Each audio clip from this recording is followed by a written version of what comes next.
The Young and the Restless Spoilers. Full welcome back to the channel, everybody. It is a crazy, crazy Thursday in Soapland, and we have so much to unpack today. Grab your coffee, grab a snack, or maybe a strong drink, because we are diving deep into the absolute madness that just went down in Genoa City. The drama is off the charts, and I am typing this as fast as I can before my brain explodes. So, let's just jump right into the absolute circus that has been Diane Jenkins Abbott's life this week. I mean, Diane was actually suspected of stabbing Jack. Let's just pause and really think about that for a second. The Genoa City Police Department, in all their infinite baffling wisdom, actually looked at this bloody crime scene, looked at the history of everyone involved, and thought, yeah, Diane definitely did it. It is so incredibly frustrating to watch. And Diane is furious. I mean, furious doesn't even begin to cover the level of rage radiating off this woman. She is absolutely livid, and honestly, I don't blame her one bit. She has been through the ringer lately. She was kidnapped, held hostage in that creepy barred room by that shady doctor. Markham gaslit into thinking she was losing her mind, and now this. She is being accused of attempted murder against the man she just fought so hard to get back. She knows Patty Williams did it. She knows it in her bones. Diane isn't stupid. She knows Patty's history. She knows Patty's sick obsession with Jack, and she knows that Patty is the only one unhinged enough to actually plunge a knife into him. But of course, she has absolutely no proof. Zero. Nada. Nothing to show the cops. And that is the most maddening part of this whole storyline. You guys know how it is when you know you're right, you know the truth, but nobody believes you because your past is a little messy. It's like banging your head against a brick wall. And Diane is just banging her head against the wall of the GCPD, screaming her innocence to a bunch of detectives who just want to close the case. But thank goodness, the universe finally throws her a tiny bone, and she gets bailed out. The second she is free, she doesn't go home to shower, she doesn't go to Jabot to check emails, she goes straight to the hospital, straight to Jack's side. And let me tell you, the hospital scenes, they were heavy. Just really, really, really heavy. Jack is in a deep, terrifying coma. He is hooked up to all these machines. The ventilators are hissing. The monitors are just beeping, beeping, beeping in the background. It's a terrifying sight. Jack Abbott, the patriarch, the titan of industry, the man who has survived literally everything Victor Newman could throw at him, just lying there, completely helpless. And Diane is right there next to him in that sterile, cold hospital room. You can see the pure terror in her eyes. I know Diane has a shady past. I know she's done terrible things like faking her own death, and sometimes I really can't stand her. Actually, maybe I am being too harsh on her lately, because seeing her sitting there looking so small and broken, holding Jack's lifeless hand, it just breaks your heart. Okay, that sounded a bit dramatic, but you get what I mean. She loves him. Despite all the toxicity and the lies, she really does love him. And then Kyle comes in. Oh man, Kyle. Kyle and Diane together in that hospital room. It was just a total mess of tears and heartbreak. They are both sobbing, just completely breaking down, crying their eyes out over Jack. Kyle is trying to be the strong Abbott man, trying to hold the family together, but deep down he is just a little boy terrified of losing his dad. And Diane is trying to hold it together for Kyle, trying to be the comforting mother, but she is completely falling apart herself. They are just sitting there, staring at Jack's pale face, waiting and waiting and waiting, waiting for Jack to wake up, because in their desperate minds, Jack is the only one who can clear Diane's name. They need Jack to open his eyes, pull off the oxygen mask, and point the finger directly at Patty Williams. They are putting all their hopes on a man who is in a deep, deep coma. It is so desperate. It is just so incredibly sad to watch them cling to this one tiny sliver of hope while the police are building a case against Diane. But while Kyle and Diane are crying in the hospital, feeling completely helpless, somebody else is actually doing something about it, and that somebody is Tracy Abbott. Yes, you heard me right. Tracy, always the peacemaker Abbott. Tracy, who is usually baking cookies, writing romance novels, and telling her brothers to just get along and take the high road. Well, Tracy snapped. She absolutely snapped. And it was glorious to watch. I mean, we saw this coming a few episodes ago when she caught Patty in the park paying off Markham. But this was next level. Tracy went full warrior mode. She tracked Patty down, and she didn't just ask her nicely to tell the truth. No. Tracy grabbed Patty by the hair. She literally grabbed her hair. I was screaming at my television screen. Tracy Abbott getting physical. She is yanking Patty's hair. She is threatening her. She is screaming at her, completely losing her mind. It was so out of character, but at the same time, it made perfect, beautiful sense, because Tracy loves Jack more than she loves herself. Jack is her big brother. He is her protector. He is the rock of the Abbott family, and seeing him in a coma just flipped a switch in Tracy's brain. She has lost so much in her life. She lost Colleen.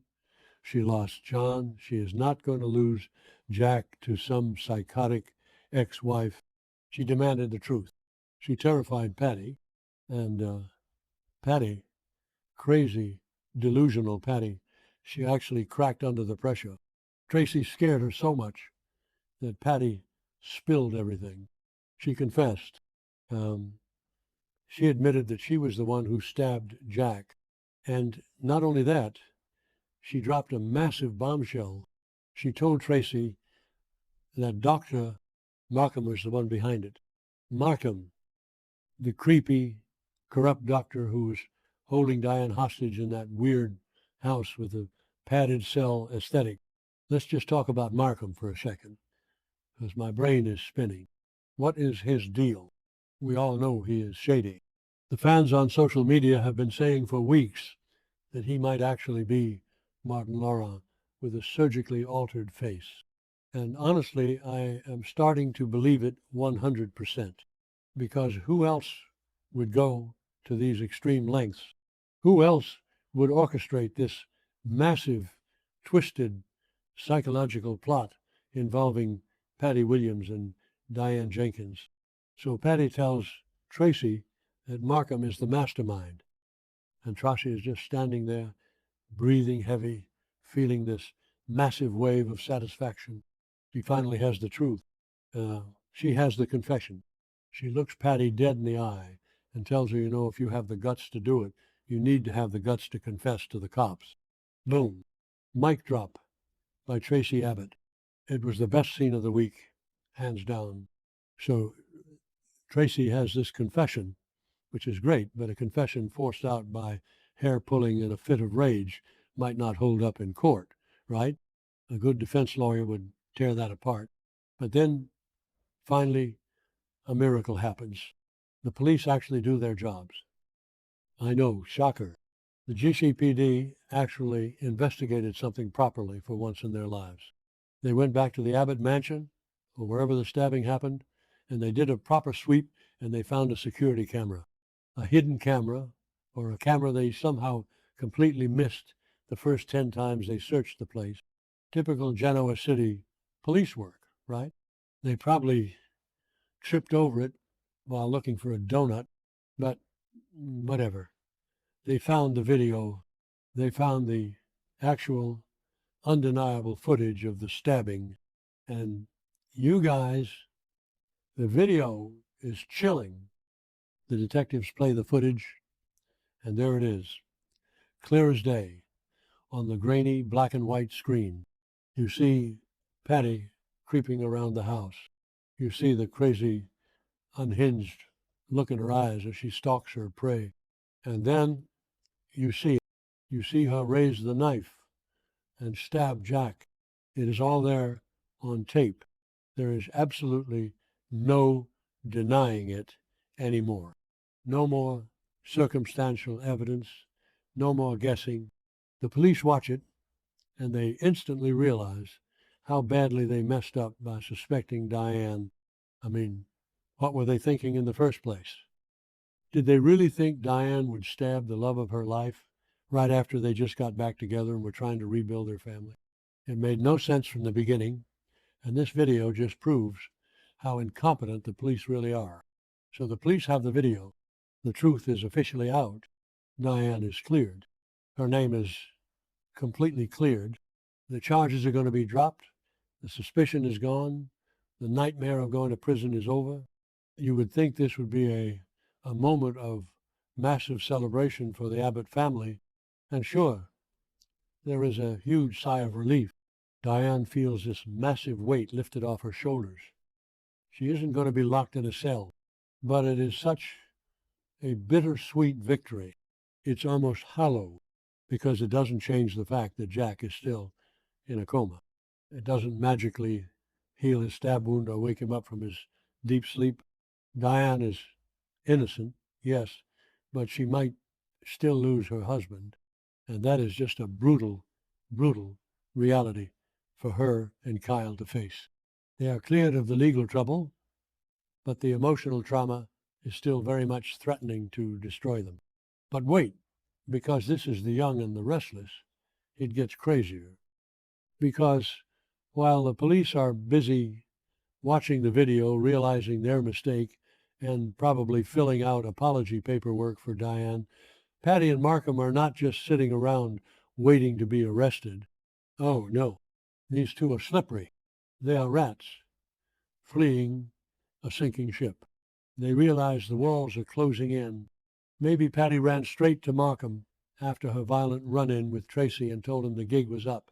Or maybe Markham has moles in the police department who tipped him off about the video footage. Whatever happened, they make a run for it. They literally jump into a car and speed off into the night. They are on the run. They are fugitives. So now we have a full-blown, high-stakes manhunt on our hands. Patty Williams, a known psychopath with a history of extreme violence, poisoning, and identity theft, and Dr. Lawrence Markham, a corrupt psychiatrist who might actually be a dangerous criminal mastermind in disguise, are driving around out there somewhere, desperate and dangerous. How are the police going to find them? I mean, let's be real, the GCPD couldn't find a clown in a circus with a map and a flashlight. They are probably going to need Victor Newman's private security team to actually track these two down. Because if they leave it to the local cops, Patty and Markham will be sipping margaritas on a beach in Mexico by tomorrow afternoon. It's just so frustrating to watch the bad guys get a head start because the police were too busy harassing the wrong woman. Where are they even going? Do they have a safe house lined up? Does Markham have some secret underground bunker prepared for a situation exactly like this? If he really is Martin Laurent, he definitely has some creepy connections and resources hidden away. And Patty is just unhinged enough to do whatever he says, as long as she thinks it keeps her connected to Jack somehow. It is a terrifying combination. A crazy, obsessed woman who acts on pure, violent impulse, and a cold, calculating doctor who manipulates minds for a living. Who actually believes this is going to end well? Nobody. Literally nobody. It is going to end in a massive shootout or a fiery car crash or some insane hostage situation, because that is just how this show works. They don't just pull over and surrender peacefully. But honestly, amidst all this action and running and police work, my mind just keeps going back to Jack. Poor, poor Jack. He is just lying there in that hospital bed, completely oblivious to all this madness swirling around his family. He doesn't know his wife was arrested and almost framed for his murder. He doesn't know his sweet, gentle sister, Trossie, turned into a street fighter and assaulted his ex-wife. He doesn't know Patty is on the run with a mad doctor. I just keep wondering what his reaction is going to be when he finally wakes up. And I have to say when, because I refuse to believe Jack Abbott is going out like this. He's Jack Abbott. But when he does open his eyes, the amount of trauma and chaos he is going to have to process is just staggering. His family has been torn apart. His life was almost ended. And the woman who did it is out there somewhere plotting her next move. So that is exactly where we are at right now, you guys. Diane is cleared but heartbroken. Tracy is an absolute total badass hero who deserves an award. Jack is fighting for his life on a ventilator, and Patty and Markham are in the wind, driving off to God knows where. The writers are really throwing every single dramatic trope at the wall right now, and honestly, I am kind of here for it. It is messy, it is chaotic, it is full of plot holes. Seriously, how did they miss that camera? But it is entertaining as hell, and I can't look away. I am going to be glued to my screen all week to see if they actually catch Patty before she hurts someone else. But let me know what you guys think in the comments. Do you think Markham is Martin? Do you think Jack will wake up soon? Let's discuss, because my brain is just spinning right now, and I need to know I'm not the only one obsessing over this.